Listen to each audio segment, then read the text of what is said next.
My name is Oat, and I am a young penguin who has always wondered what lies beyond the icy shore where I was born. I live among snow ridges, frozen winds, and shimmering glaciers. But one day I decided that I wanted to see something new, something much bigger than all of that. My best friend, Pico, felt the same. He and I always dreamed of riding the ocean waves, not just watching them crash against the ice. One quiet morning, when the sun reflected off the snow like millions of tiny diamonds, Pico waddled up to me and whispered, "Oat, today is the day. The ocean is calling." His eyes sparkled with excitement. I agreed without hesitation. We had practiced swimming since we were chicks, and though the sea looked endless, it also looked welcoming. The moment we slipped into the water, everything changed. The cold didn't bother us. It was the kind of cold we were born to love. Beneath the surface, the ocean was alive and full of movement. Schools of fish darted by like silver lightning, and I could hear the echoing sounds of whales far in the distance. It felt like the whole sea was singing. Pico and I swam side by side, taking turns diving deeper and gliding upward. The deeper we went, the darker it grew.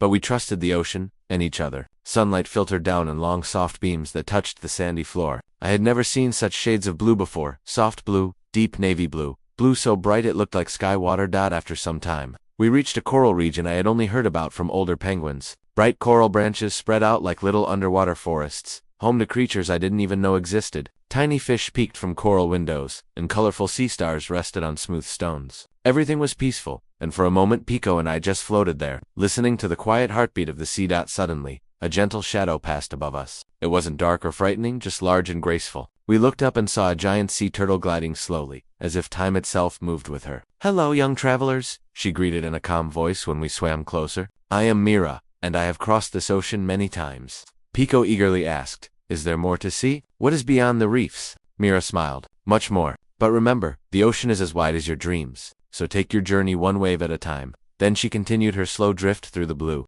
leaving us feeling inspired and brave. Later in the day, Pico and I rested on a floating piece of ice. The world around us stretched endlessly. We saw dolphins in the distance jumping in arcs, playing with the waves like they were toys. Their laughter like clicks echoed across the water. It made me realize how many lives share this ocean, each moving, swimming, exploring in its own way. We stayed for hours.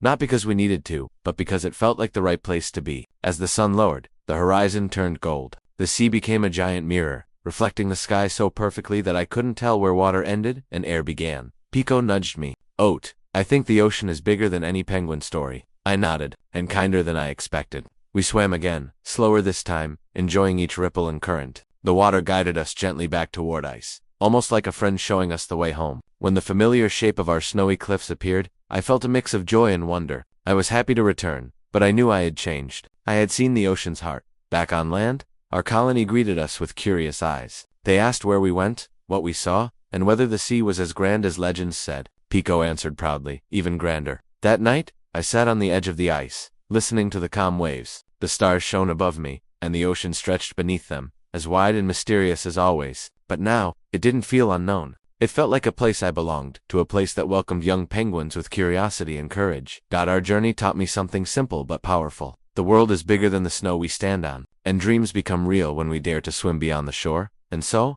I Oat the penguin will always remember that first ocean adventure with Pico, the day the sea didn't just touch my feathers, but touched my heart.